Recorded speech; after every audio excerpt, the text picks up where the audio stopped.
ശ്രീ ഗുരുവായൂരപ്പാ ശരണം. ഓം നമോ ഭഗവതേ വാസുദേവായ. ഓം നമോ ഭഗവതേ വാസുദേവായ. ഓം നമോ ഭഗവതേ വാസുദേവായ. ശ്രീമന്നാരായണീയം 42-ാം ദശകം. ശകടാസുരവധം.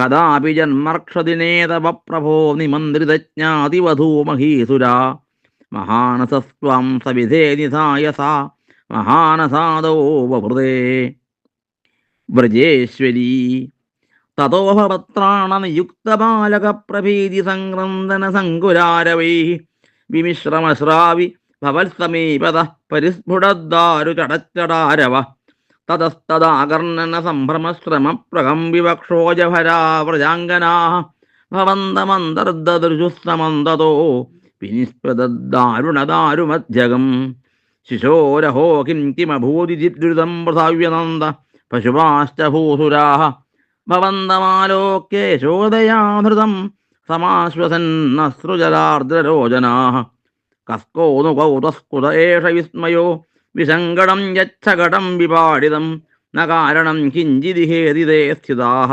സ്വനാസികാ ദത്തകരാസ്ത്വദീക്ഷകാः കുമാരകസ്യാസ്യ പയോധരാർത്ഥിനഃ പ്രരോദനേ ലോലപദാംബുജാഹതം മയാ ദൃഷ്ടമനോ വിവര്യഗാതിദീശതേ പാലകബാലകായകു വിയാതദാ കിഞ്ചിദജാനതാമിദം കുമാരകാണാമതിദുർഘടം വജ ഭവൽപ്രഭാവാവിദുരൈരിദം മനാഗിവാശങ്ക്യത ദൃഷ്ടപൂതനൈഃ പ്രവാളതാമ്രം കിമിദം പദം ക്ഷതം സരോജരമ്യൗ ന കരൗ വിരോചിതൗ ഇതിൽ പ്രസർപ്പൽ കരുണാതരംഗിതാഃ ത്വദംഗമാപസ്പൃശുരംഗനാജനാഃ അയേതുതം ദേഹി ജഗൽപതേഃ കൃപാതരംഗപാദാൽപരിപാദമദ്യമേ ഇരിസ്മസംഗൃഹ്യ പിതാ ത്വദംഗകം മുഹുർമുഹുഃ സൃഷ്യതി ജാതകണ്ഡക അനോനിലീനഃ കില ഹന്തുമാഗത സുരാരിരേവം ഭവതാ വിഹിംസിത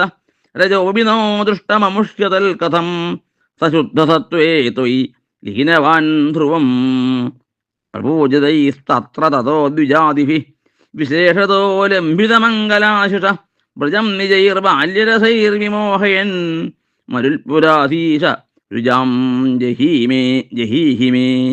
ശ്രീ ഗുരുവായൂരപ്പാ ശരണം. സർവത്ര ഗോവിന്ദനാമസങ്കീർത്തനം. ഗോവിന്ദ ഗോവിന്ദ. ഓം ശ്രീ ഗുരുഭ്യോ നമഃ. ഹരി ഓം. ഗുരുർബ്രഹ്മാ ഗുരുർവിഷ്ണു ഗുരുർദേവോ മഹേശ്വര ഗുരുഃ സാക്ഷാത് പരം ബ്രഹ്മ തസ്മൈ ശ്രീ ഗുരവേ നമഃ. ഏകദന്തം മഹാകായം തപ്തകാഞ്ചനസന്നിഭം ലംബോദരം വിശാലാക്ഷം വന്ദേഹം ഗണനായകം. സരസ്വതി നമസ്തുഭ്യം വരദേ കാമരൂപിണി വിദ്യാരംഭം കരിഷ്യാമി സിദ്ധിർഭവതു മേ സദാ. ഓം നമോ ഭഗവതേ വാസുദേവായ. കൃഷ്ണായ വാസുദേവായ ദേവകീ നന്ദനായ ച നന്ദഗോപകുമാരായ ഗോവിന്ദായ നമോ നമഃ. ശ്രീമന്നാരായണീയം ദശകം 42. ശകടാസുരവധം. വൃത്തം വംശസ്ഥം. ശ്രീമദ് ഭാഗവതം ദശമസ്കന്ധം 7-ാം അധ്യായത്തിലെ 4 മുതൽ 15 കൂടിയുള്ള 12 ശ്ലോകങ്ങളിൽ പ്രതിപാദിച്ച കഥയാണ് ഈ ദശകത്തിലുള്ളത്. യശോദ കൃഷ്ണനെ ഒരു ശകടത്തിൻ്റെ അടുത്ത്, ശകടം എന്ന് പറഞ്ഞാൽ ഒരു വലിയ വണ്ടിയുടെ അടുത്ത് കിടത്തി പോകുന്നു.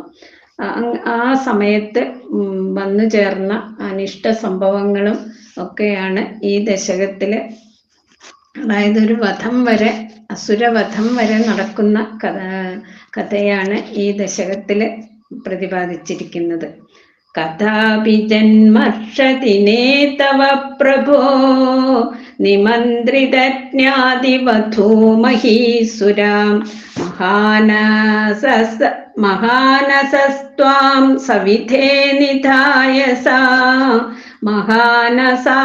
മഹാനസാദോ വവൃതേ വ്രജേശ്വരി.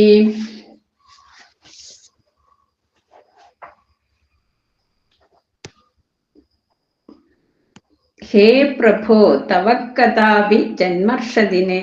പ്രഭോ, നിന്തിരുവടിയുടെ ഏതോ ഒരു പിറന്നാളിന്,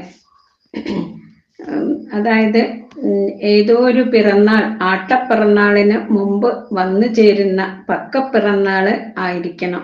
അതായത് നാമകരണാദി സംസ്കാര കാര്യങ്ങളൊന്നും തന്നെ ഭഗവാനിൽ നടത്തിയിട്ടില്ല. അതിൻ്റെ മുന്നേ ഉള്ള ആ പ്രായത്ത് നടന്ന കഥയാണ് പറയുന്നത്. അത്രയും ഉണ്ണിക്കണ്ണനായ കണ്ണന്റെ ലീലാവിലാസങ്ങള്.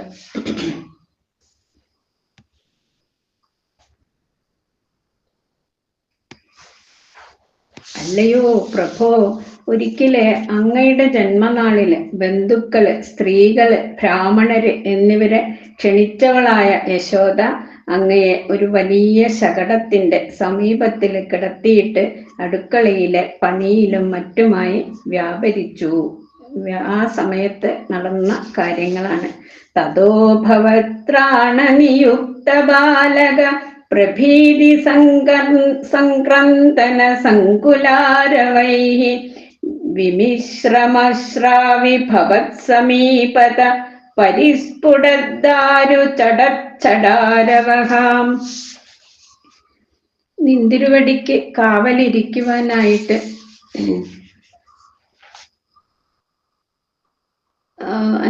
അങ്ങയുടെ സമീപത്ത് നിന്ന്, ഭഗവാന്റെ സമീപത്ത് നിന്ന് ഭഗവാനെ നോക്കി, അതായത് ഉണ്ണിക്കണ്ണനെ നോക്കി രക്ഷിക്കുന്നതിനായിട്ട് ഏർപ്പെടുത്തപ്പെട്ടിരുന്ന കുട്ടികളുടെ അതിഭയം നിമിത്തമുണ്ടായ നിലവിളി ബഹളങ്ങളോടുകൂടി ചേർന്ന വിധത്തില് പൊട്ടിത്തെറിക്കുന്ന മരക്കഷ്ണങ്ങളുടെ ചട ചട ശബ്ദവും കേൾക്കപ്പെട്ടു.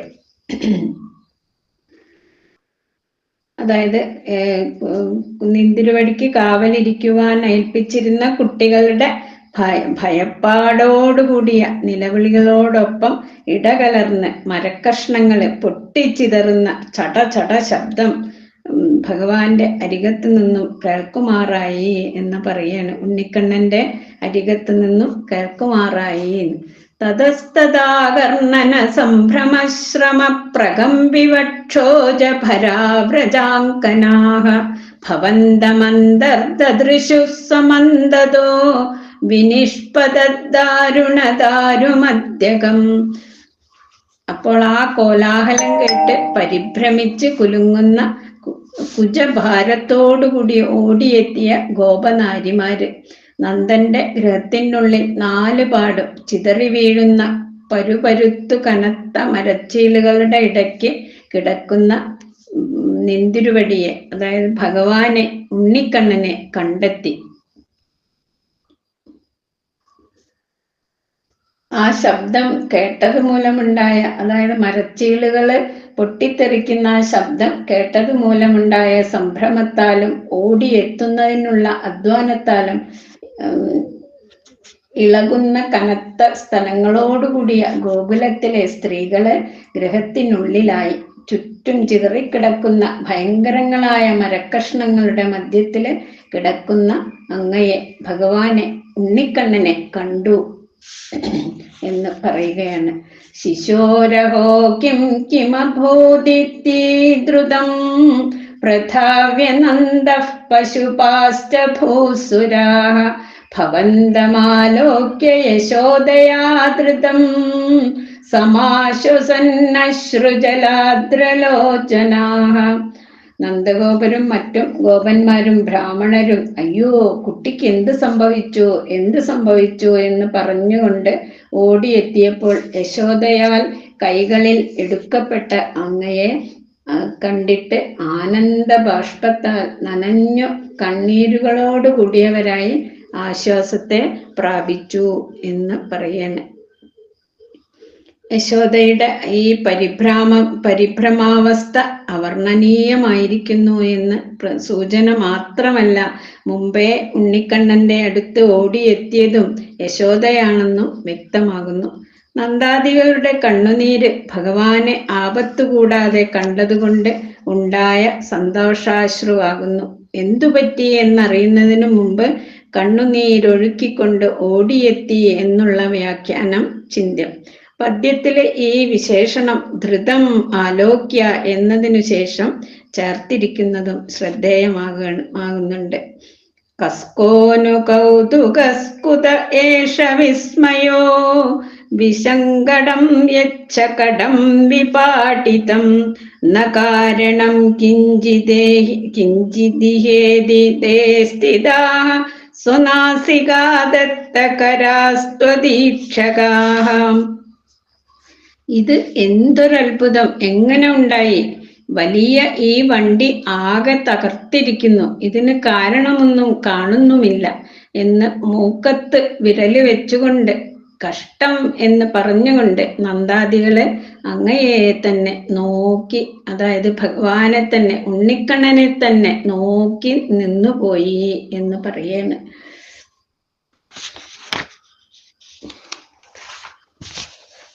ഈ അത്ഭുതം ഏതൊരു പ്രകാരത്തിലുള്ളതാണ്, എന്തു കാരണം കൊണ്ടുണ്ടായിട്ടുള്ളതാണ്? എന്തെന്നാൽ വലിയതായ ഈ ശകടം ഛിന്ന ഭിന്നമാക്കപ്പെട്ടിരിക്കുന്നു. ഈ കാര്യത്തില് കാരണമായിട്ട് ഒന്നും തന്നെ കാണുന്നില്ലല്ലോ എന്ന് പറഞ്ഞുകൊണ്ട് അവരെല്ലാം അവരവരുടെ മൂക്കിന്മേൽ വിരൽ വെച്ചുകൊണ്ട് ഭഗവാനെ തന്നെ, അതായത് ഉണ്ണിക്കണ്ണനെ തന്നെ നോക്കുന്നവരായിട്ട് നിലകൊണ്ടു. സ്വനാസികാദത്തകരാ ത്വദീക്ഷകാഃ. ഈ വിശേഷണങ്ങളുടെ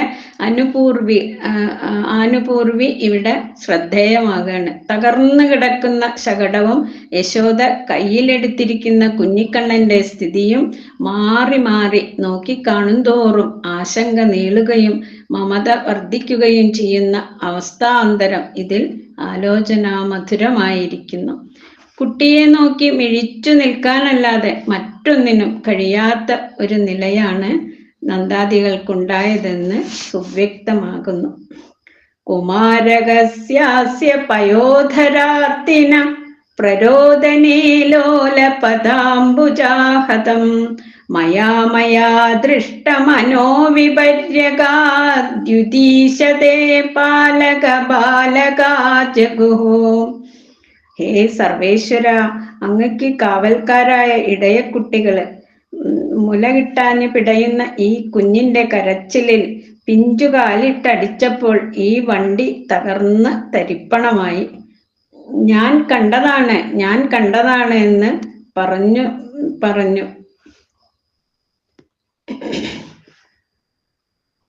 അതായത് മുല കുടിക്കാൻ ആഗ്രഹിക്കുന്ന ഈ ശിശുവിന്റെ കരച്ചിലിനിടയിലെ കുടഞ്ഞുകൊണ്ടിരിക്കുന്ന പദാംബുജത്താൽ താടിക്കപ്പെട്ടതായിട്ട് ശകടം മറിഞ്ഞു വീണു. ഇത് എന്നാൽ കാണപ്പെട്ടു എന്നിങ്ങനെ അല്ലയോ ജഗന്നാഥ, അങ്ങയെ നോക്കി രക്ഷിച്ചു കൊണ്ടിരുന്ന കുട്ടികള് പറഞ്ഞു. ഭിയാ തഥാ കിഞ്ചിദജാനതാമിദം കുമാരകാണാമതി ദുർഘടം വചം ഭവത്പ്രഭാവാ വിദുരൈരിതീരിതം മാനാകിവാശങ്ക്യത ദൃഷ്ടപൂതനൈഃ.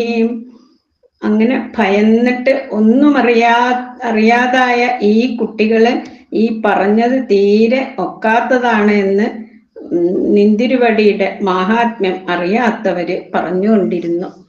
പൂതനാമോക്ഷം കണ്ടിട്ടുള്ളവര്, ആ കഥ അറിയുന്നവര് അല്പം സംശയിക്കാതിരുന്നില്ല. അങ്ങനെയും ആവാമെന്ന് ആശങ്കിച്ച് എന്ന് സാരം.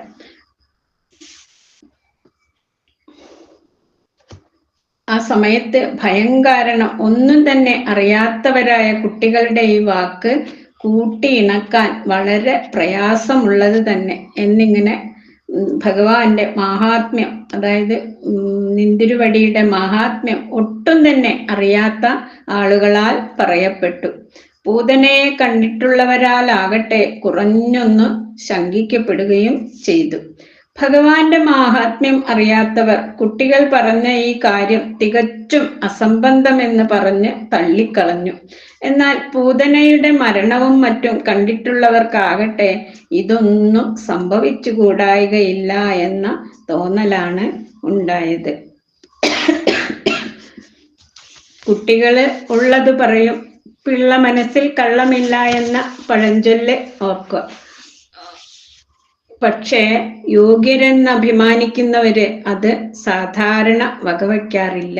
ഈ ഒരു തത്വം ഇവിടെ ഭംഗിയായിട്ട് ഉൾക്കൊള്ളിച്ചിരിക്കുകയാണ്, ഭട്ടതിരിപ്പാട് ഉൾക്കൊള്ളിച്ചിരിക്കുന്നു.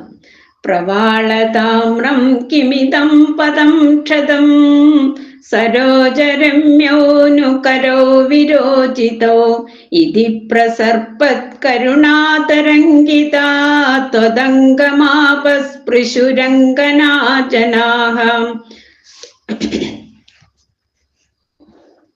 തളിരിന്റെ ചുവപ്പ് നിറമാർന്ന, അതായത് കുട്ടിയുടെ കാലടി മുറിഞ്ഞുവോ, ചെന്താമരപ്പൂക്കൾ പോലെ മനോഹരമായ കൈകള് പൊട്ടിയോ എന്ന് പറഞ്ഞുകൊണ്ട് വർദ്ധിച്ച അനുകമ്പയാൽ തരള ഹൃദയകളായി തീർന്ന ഗോപസ്ത്രീകള് ഭഗവാന്റെ, അതായത് ഉണ്ണിക്കണ്ണന്റെ ദേഹത്തില് പതുക്കെ തലോടി. ഗോപന്മാര് കാരണമന്വേഷിച്ച് അമ്പരക്കുമ്പോൾ ഗോപികള് വാത്സല്യം തിരതല്ലുന്നവരായിട്ട് ഭഗവത് സ്പർശ സുഖം അനുഭവിക്കുന്നു. സ്ത്രീ പുരുഷന്മാരുടെ സ്വഭാവഭേദം ലോകസാധാരണമായി പ്രകടമാക്കുകയാണ് ഇവിടെ. സ്ത്രീകളാണ് ഭാഗ്യവതികളെന്നും ഭട്ടതിരിപ്പാട് കാണിച്ചു തരികയാണ്. അയേ സുതം ദേഹി ജഗത്പദേ കൃപാതരംഗപാതാത് പരിപാതമധ്യമേ ഇതി സ്മ സംഗൃഹ്യ പിതാസ്ത്വദംഗകം മുഹുർമുഹു ശ്ലിഷ്യതി ജാതകണ്ഠകഃ. ആവൂ, ഭഗവാന്റെ നിലയ്ക്കാത്ത കാരുണ്യത്താല് ഈ സമയം രക്ഷപ്പെട്ടു കിട്ടിയ എൻ്റെ ഉണ്ണിയെ ഒന്നിങ്ങോട്ട് തരൂ, നോക്കട്ടെ എന്നിങ്ങനെ അമ്മയുടെ കയ്യിൽ നിന്ന് പിടിച്ചെടുത്തുകൊണ്ട് അച്ഛനായ നന്ദഗോപൻ നിന്തിരുവടിയുടെ പിഞ്ചു തിരുമേനി രോമാഞ്ചത്തോടെ പിന്നെയും പിന്നെയും കെട്ടിപ്പുണർന്നു. ഇന്ന് ജഗദീശ്വരന്റെ കൃപാതരംഗം എന്നിൽ പതിയുക നിമിത്തം നന്നായി പരിപാലിക്കപ്പെട്ട എൻ്റെ പുത്രനെ ഇങ്ങോട്ട് തന്നാലും എന്ന് പറഞ്ഞുകൊണ്ട് നന്ദഗോപൻ അങ്ങയെ ഭഗവാനെ, അതായത് ഉണ്ണിക്കണ്ണനെ കയ്യിലെടുത്ത് രോമാഞ്ച കഞ്ചുകനായി അങ്ങയുടെ ശരീരത്തെ, ഉണ്ണിക്കണ്ണന്റെ ശരീരത്തെ വീണ്ടും വീണ്ടും ആലിംഗനം ചെയ്തു. ഈ സംഗൃഹ്യ എന്ന പദത്തിന് ചുരുക്കി പറഞ്ഞിട്ട് എന്നാണ് ഉചിതമായ അർത്ഥമെന്ന് ചിലര് പറയുന്നുണ്ട്. ശബ്ദ വ്യുത്പത്തിക്ക് ഇതാണത്ര യുക്തമായത്. പക്ഷെ സ്വാഭാവികത മറിച്ചായാലാണ് ഭട്ടതിരി ലോകത കൈവിടുന്നതല്ലല്ലോ. ഇത്തരം സന്ദർഭങ്ങളിൽ സാധാരണ അമ്മമാര് അച്ഛന് പോലും കുട്ടിയെ കൈമാറുവാൻ ഇഷ്ടപ്പെടാറില്ലാത്തതിനാൽ നന്ദഗോപന് ഉണ്ണിയെ യശോദയുടെ കയ്യിൽ നിന്ന് പിടിച്ച് എടുക്കേണ്ടി വന്നു എന്ന് പറയുന്നതാണ് ഭംഗി. അപ്പോൾ നന്ദഗോപന്റെയും ഉള്ളിലുള്ള വികാരത്തള്ളൽ ശരിക്ക് പ്രകാശിതമാവും. അതുകൊണ്ടാവണം പിതാവിന്റെ ഗാഠാലിംഗനം ഉണ്ണിത്തിരുമേനിയെ, അതായത് ഉണ്ണിക്കണ്ണന്റെ തിരുമേനിയെ അറിയാതെ നോവിപ്പിച്ചുവോ എന്ന് സംശയം ജനിപ്പിക്കുമാറ് ജാതകണ്ഠക എന്ന ശബ്ദം കവി പ്രയോഗിച്ചിരിക്കുന്നത്. അനോനിലീന കില ഹന്തുമാഗത സുരാരിരേവം ഭവതാ വിഹിംസിത രജോപിനോ ദൃഷ്ടമമുഷ്യ തത്കഥം സശുദ്ധ സത്വേ ത്വയി നിലീനവാൻ ധ്രുവം.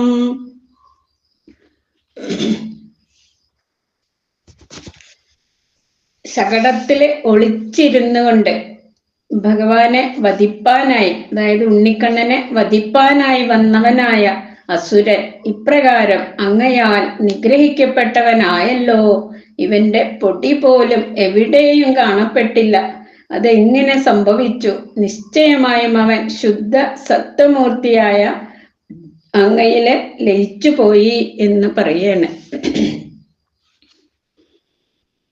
വണ്ടിയില് മറഞ്ഞിരുന്ന് കൊല്ലാൻ കരുതി വന്ന അസുരനെ ഇപ്രകാരം നിന്തിരുവടി നിഗ്രഹിച്ചു കളഞ്ഞതാണത്രേ. എന്നാൽ ഇവന്റെ പൊടി പോലും കാണുന്നില്ലല്ലോ. ഇതെങ്ങനെ സംഭവിച്ചു? തീർച്ചയായും അവൻ തനി സത്വസ്വരൂപനായ നിന്തിരുവടിയിലെ വിലയം പ്രാപിച്ചു കഴിഞ്ഞു എന്ന് പറയാണ്. സ്വശരീരോ ദിവം യാത എന്നും മറ്റും പറഞ്ഞു കാണുന്നു. അതുപോലെ ഇവിടെ ഈ അസുരന്റെ യാതൊരംശവും കാണാനുണ്ടായിരുന്നില്ല, പൊട്ടിയ മരക്കഷ്ണങ്ങളല്ലാതെ. രജശബ്ദത്തിന് പൊടി എന്നും രജോ ഗുണമെന്നും അർത്ഥമുണ്ട്. അസുരൻ ഹിംസ ചെയ്യാൻ ഒരുങ്ങിയത് കൊണ്ട് രജോ ഗുണം പ്രകാശിപ്പിക്കുന്നു. ഭഗവാനാവട്ടെ തൃപ്പാദ സ്പർശം കൊണ്ട് ആ ഗുണത്തെ മാറ്റിക്കളഞ്ഞ് ശരീരത്തോടെ അവന് മുക്തി കൊടുത്തിരിക്കുന്നു, തന്നിൽ ലയിപ്പിച്ചിരിക്കുന്നു. അതുകൊണ്ട് മായാവി ആയിരുന്നിട്ടും ഹനനശേഷം മാരീചാദികളെ പോലെ അസുര ശരീരം കാണപ്പെട്ടില്ല എന്ന് സാരം. പ്രപൂജിതൈസ്തത്ര തതോദ്യുജാദിഭിർ വിശേഷതോ ലംഭിതമംഗളാശിഷ വ്രജം നിജൈർബാല്യരസൈർവിമോഹയൻ മരുത്പുരാധീശ രുചാം ജഹീഹിമേ. അനന്തരം അമ്പാടിയിലെ അല്ലേ ഗുരുവായൂരപ്പ, ആ പിറന്നാളിന് വിശേഷിച്ചും സത്കൃതരായ ബ്രാഹ്മണര് മംഗളകരങ്ങളായ ആശിസ്സുകൾ അരുളി അങ്ങയെ അനുഗ്രഹിച്ചു, ഭഗവാനെ അനുഗ്രഹിച്ചു. ആപത് നിവാരണത്തിനായിട്ട് ബ്രാഹ്മണരെ കൊണ്ട് നന്ദഗോപുരം മറ്റും പ്രത്യേകം പൂജാദികൾ ചെയ്യിച്ചു. അവർ ഭഗവാന്റെ രക്ഷയ്ക്കായി അനുഗ്രഹിച്ചു എന്ന് സാരം.